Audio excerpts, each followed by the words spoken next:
Heading into the 2020-21 season here at Inside Carolina, we're breaking down every scholarship basketball player for you. I'm Ross Martin, joined by Inside Carolina's Sherrell McMillan and Greg Barnes. Puff Johnson, he's a legacy Tar Heel, a true freshman, 6'8", 190, from the Pennsylvania area, went to high school in Arizona to close out his senior year, comes in with a reputation as a shooter. Sherrell, what can Puff Johnson bring in year one? Maybe not, he's not going to give you starter minutes, but what can he do in his role for this team? Well, I mean, I'm not going to say he couldn't bring you Oh, starter minutes. okay. I think that Roy Williams is going to do everything he can to avoid last season. And if that means starting Puff Johnson over someone like Leaky Black, then he's going to do it. Now, Puff has to earn it in practice. And by all accounts, I think he's already, well on his way.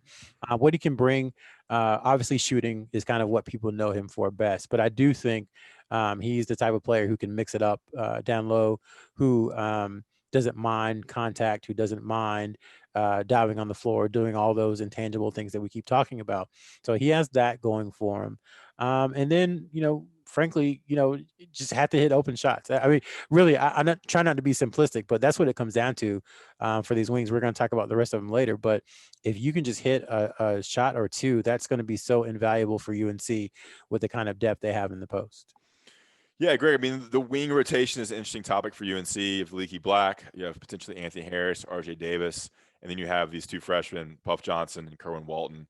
What do you see with Puff doing? A guy who could play a lot, as Sherrell said, or could just come in, spot minutes, and hit threes? Yeah, I think Sherrell's exactly right with the idea that he's going to come in and be a guy that can knock down some shots. I mean, that's what Cam did early, and then once he kind of got into the groove, he did a little bit else. But one thing that stood out to me is several of his teammates have talked about how he's actually stronger than Cam was, and depending on his aggressiveness, if he can prove to be an effective rebounder, being strong and being as long as he is, in addition to knocking down some shots, that is a recipe for Roy Williams and earning a lot of minutes.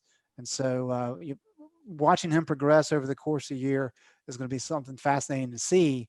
But sure, the way the schedule shapes up, Roy Williams is going to have to give these guys a lot of minutes early to get ready for ACC play. So no doubt Puff's going to have an opportunity to prove what he can do. And if he can do more than just shoot the ball from outside, he has an opportunity to claim some minutes there on the wing. Yeah, he's coming in. I mean, he's going to be compared to Cam his whole career. It's kind of a weird situation there. And Cam was ranked way out of the hundreds, and obviously had a great career at Carolina. Puff, the Magic Dragon, arrives at UNC as a freshman.